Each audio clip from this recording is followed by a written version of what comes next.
আসসালামু আলাইকুম। বিকালের নাস্তা যদি একটু চটপটে না হয় তাহলে কি হয়? আজকে আপনাদের সাথে এক অসাধারণ রেসিপি শেয়ার করব। প্রথমে দিয়ে দিলাম 1.5 কাপ আটা, সামান্য পরিমাণে লবণ ও তেল দিয়ে ভালোভাবে মেখে নিলাম। এবার এতে দিয়ে দিব পরিমাণ মতন পানি। পানি দিয়ে একটা ভালো মতন ডো বানিয়ে নিলাম। এবার এই ডোটাতে সামান্য পরিমাণে তেল মেখে রেখে দিব রেস্টে কিছুক্ষণের জন্য। এখানে আমি 2টো আলু সেদ্ধ করে নিয়েছি। এর মধ্যে দিয়ে দিলাম শুকনো মরিচের গুঁড়া, দিয়ে দিলাম জিরার গুঁড়া, স্বাদ মতন লবণ ও সামান্য পরিমাণে ধনিয়া গুঁড়া দিয়ে এটাকে ভালোভাবে মাখিয়ে নেব।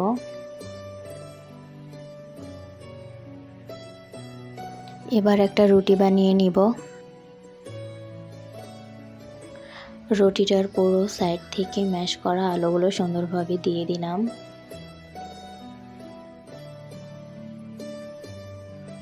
রুটিটাকে ত্রিকোণ সাইজে কেটে নিলাম সুন্দর করে।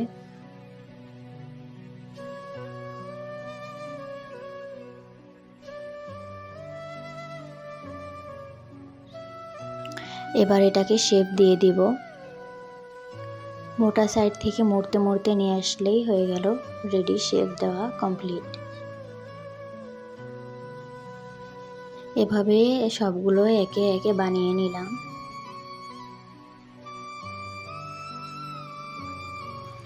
সবগুলো বানানো শেষ।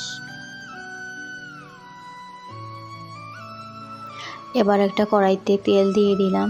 তেলটা ভালোভাবে গরম করে এর মধ্যে একে একে সবগুলো দিয়ে ভেজে নিব।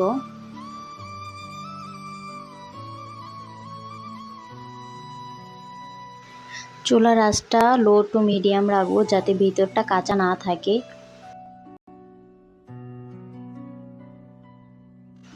এভাবে সুন্দর করে ব্রাউনি কালার হয়ে গেলে, ভাজা হয়ে গেলেই রেডি মজাদার বিকালের নাস্তা।